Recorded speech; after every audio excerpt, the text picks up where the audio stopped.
Hola, seguimos festejando a los muertos y seguimos donde nos quedamos. En el video pasado nos habíamos quedado revisando las diferencias entre la meiosis que tenemos acá arriba y la mitosis.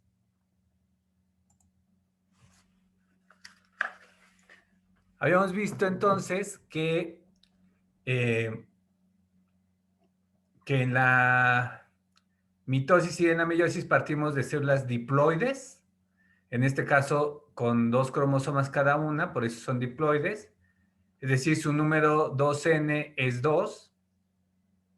Y recuerden que hay una fase en la interfase, que es la fase S, donde se duplica el material genético y por eso quedan como X. Esto lo podemos ver en los dos casos. Después pasan por la profase, que es cuando se condensan los cromosomas, bueno, el ADN y se forman los cromosomas. Y en el caso de la meiosis se combinan las cromátidas hermanas.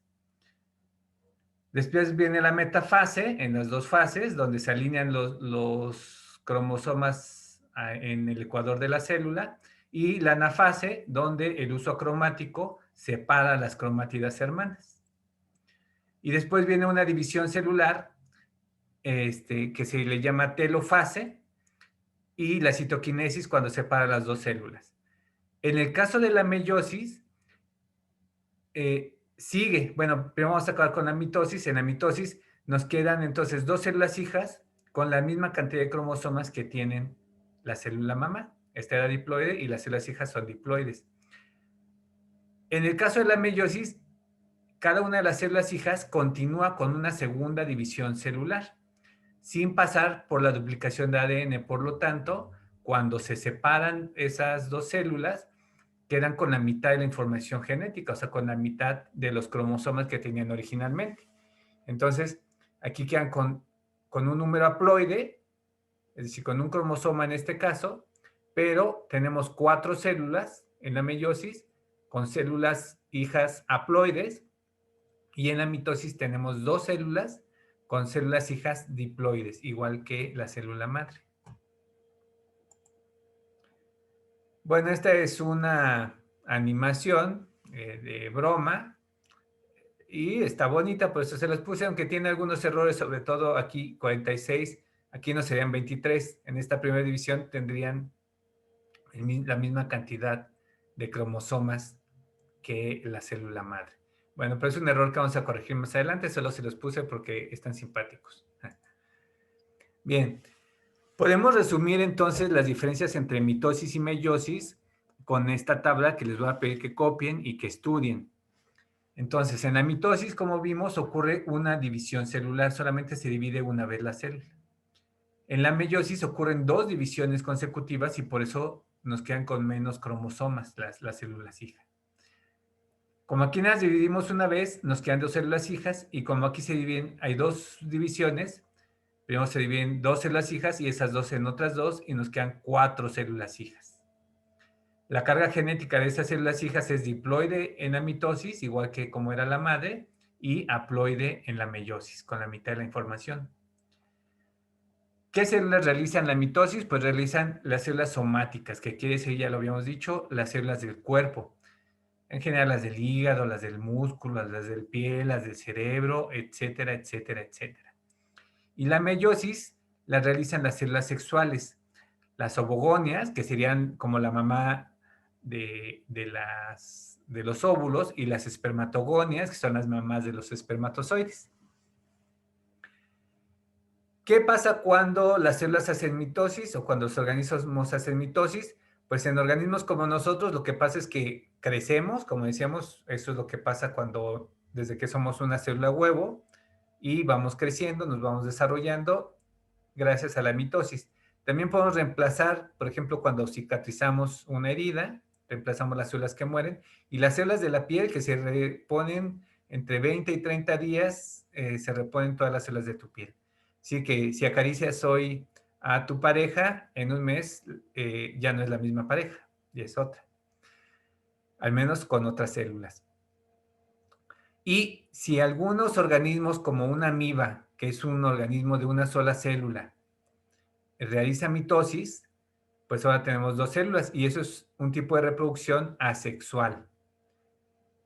Hay otros organismos que hacen reproducción asexual. Piensen, hay muchas plantas, ¿no? Como las papas, que las podemos cortar en pedacitos y de cada una vuelve a salir otra planta de papa. Esto es reproducción asexual. La meiosis, por su lado, cuando las células hacen meiosis, pues lo que se forman son gametos, que habíamos dicho ya son las células sexuales, que tienen la mitad de la carga genética, son células haploides, y cuando buscan a su otra media naranja, pues se convierte en una célula diploide. Entonces, estas son espermatozoides, óvulos, polen, y sirven para prepararse para la reproducción sexual. Pensando en estos dos tipos de reproducción que se relacionan mucho con mitosis y meiosis, podemos comparar que la reproducción sexual y la reproducción asexual nos dan cosas diferentes.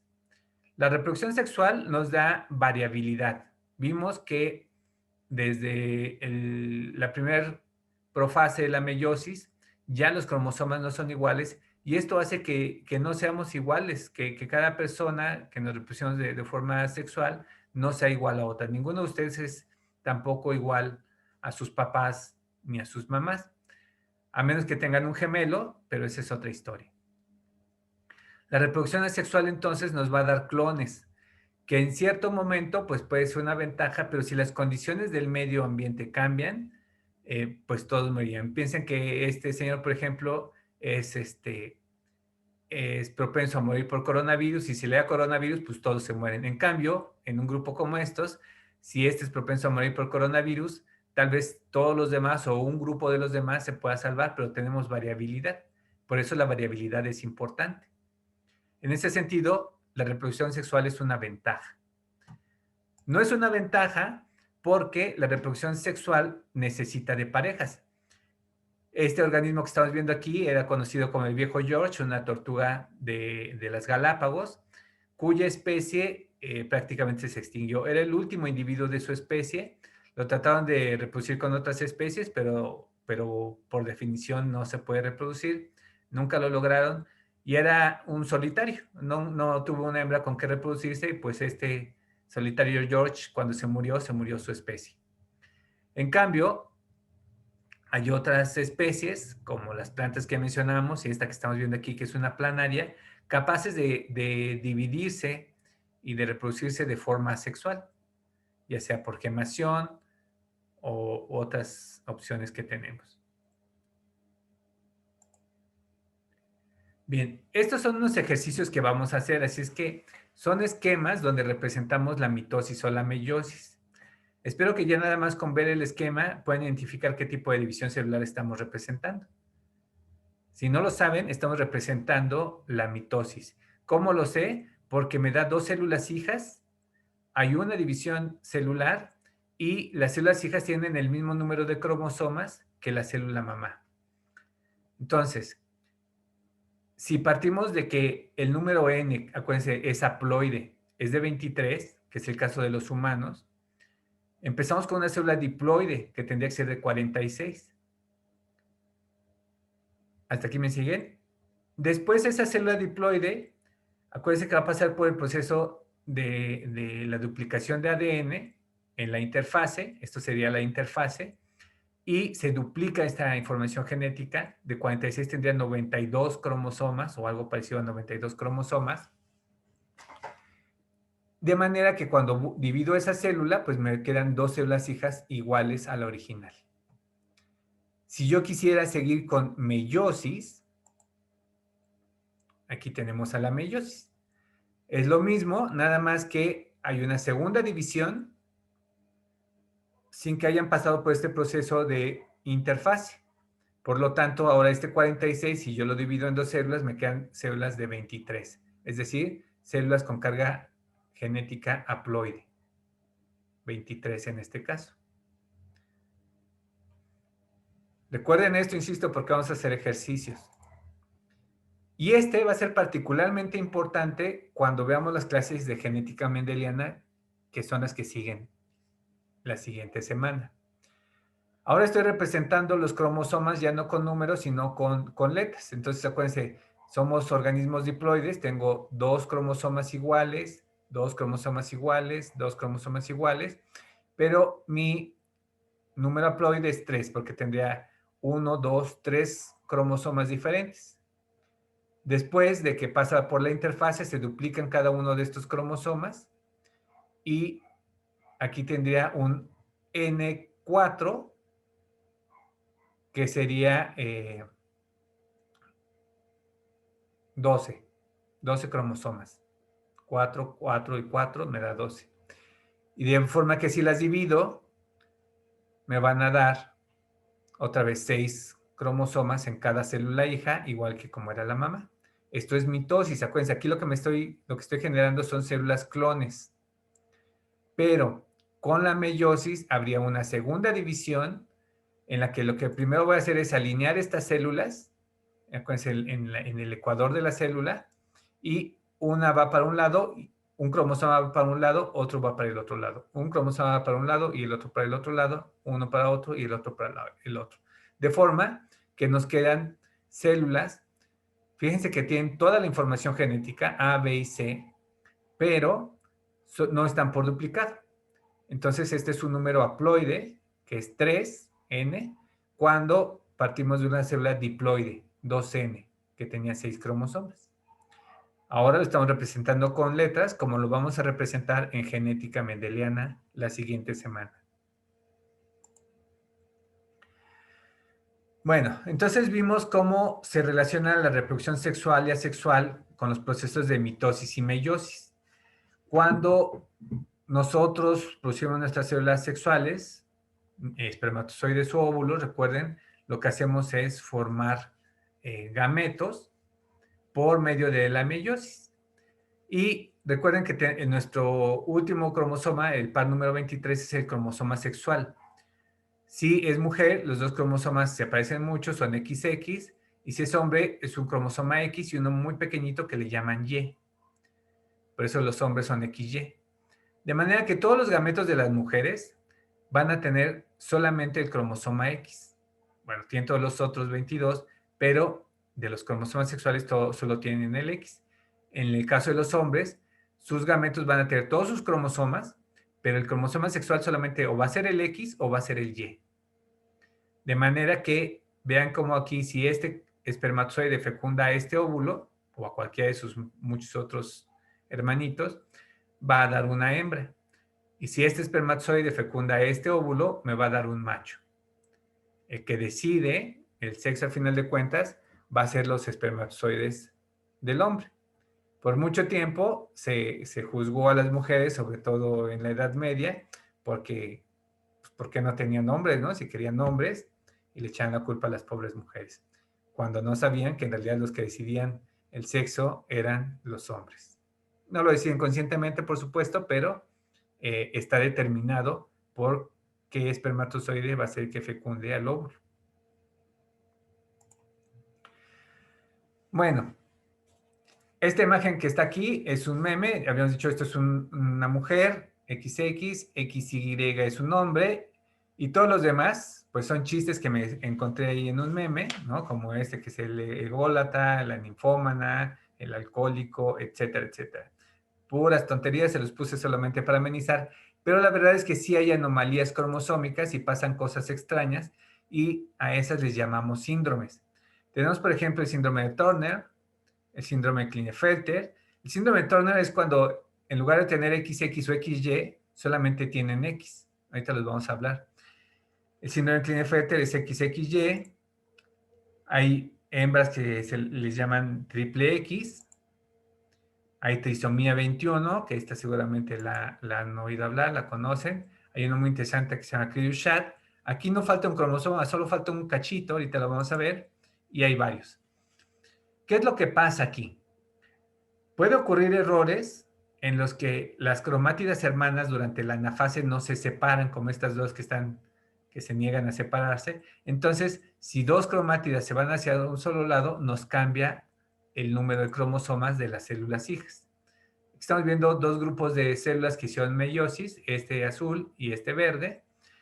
Y en el azul, pues hicieron su meiosis como debería ser, ¿no? Empezaron con 46 y cada una de las células hijas tiene 23 cromosomas. En cambio, este verde tenía 46 cromosomas, pero en este último pasó lo que vimos en la imagen anterior, que dos cromátidas hermanas se fueron hacia un lado y este gameto me quedó con 22 cromosomas y este con 24. Si este gameto fecunda a uno de estos, tendría un gameto con 47, un óvulo con 47 cromosomas. Aquí seguramente hay una trisomía que puede ser en varios lugares. Bien, entonces, repasando algunos de estos síndromes, tenemos el síndrome de Turner, que es la única monosomía, es decir, es el único cromosoma que puede ser viable sin estar en pareja. Todos los demás, el 1, 2, 3, 4, 5, etcétera, si les falta un cromosoma completo, se muere el producto.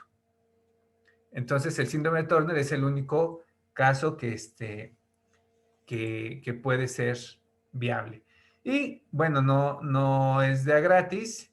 Las mujeres que tienen síndrome de Turner son infértiles, tienen sus características más bien infantiles, son infértiles. Y bueno, hay algunos casos conocidos, ¿no? Como esta actriz que ya la han visto, es perfectamente una mujer que si bien no puede reproducirse, pero es perfectamente funcional y hasta famosa, ¿no? Bueno, así se vería más o menos un síndrome de Turner. Un síndrome Klinefelter que es XXY, pues si XX es mujer y XY es hombre, ¿qué será? Pues un Klinefelter es una persona que no tiene muy bien definido su sexo, son los famosos hermafroditas, y lo veríamos en otras clases, tal vez de etología, porque hablamos un poquito, o en biología 2, que hablamos un poco más de las hormonas, pero sí se les desarrolla un pene, pero sus gónadas son muy pequeñas, es decir, sus ovarios o sus testículos no se alcanzan a desarrollar, son de caderas amplias, pues pareciera que tienen senos como mujer y acumulan grasa, pero pero bueno, son como no muy bien definidos, ¿no? En su sexualidad y son infértiles. Tenemos las hembras triple X, que no es ningún anuncio porno, solamente son tal vez un poco más altas. Su inteligencia es normal, pero puede haber algunos casos de problemas de aprendizaje. Y de ahí en fuera, pues son fértiles y pueden ser bastante normales. También tenemos el Chuck Norris, ¿no? Le dicen el supermacho, que son XYY, que en general su fenotipo, es decir, su físico es más o menos normal, aunque suelen ser más altos y más altos que sus padres en general, y sus extremidades son más largas en relación al cuerpo. Se ha mencionado a Agnés Severo, pero hay discusión sobre si se relaciona con esto o no, y en realidad parece que no.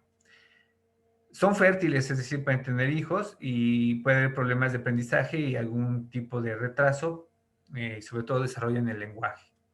No es general, pero son algunos síntomas que se han observado.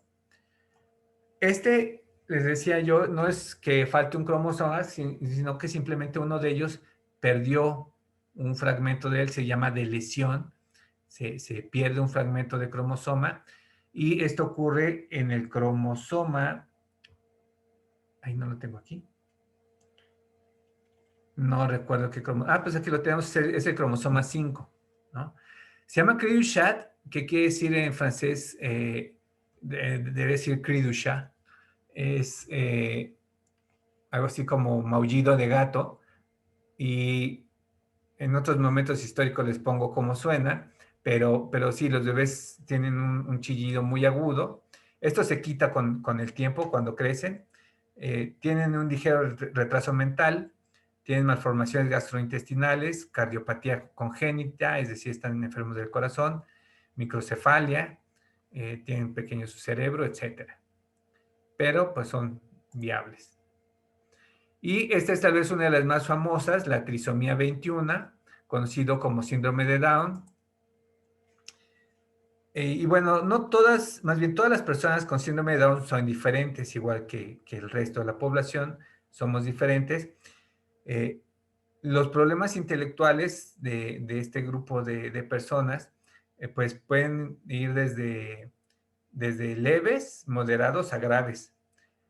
En general, muchas personas son sanas, mientras que otras tienen problemas de salud importantes, como defectos cardíacos graves. En general, su rostro va a ser aplanado, su cabeza pequeña, su cuello corto, manos anchas y cortas, y su estatura baja y una lengua protuberante, lo que hace que hablen de una forma muy particular. Lo que sí creo que tienen en común todos ellos es que son un amor.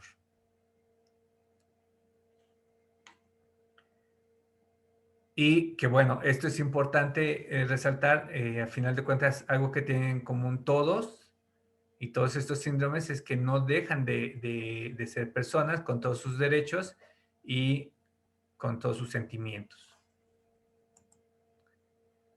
Bien, las anomalías cromosómicas no solamente nos llevan a síndromes, también nos pueden llevar a saltos evolutivos. Aquí estamos viendo una comparación de nuestros parientes más cercanos evolutivamente, el bonobo, el chimpancé, estos son muy cercanos, y estos son muy cercanos al humano genéticamente, pero también tenemos el gorila, este Bill Ape que le llaman, y el orangután.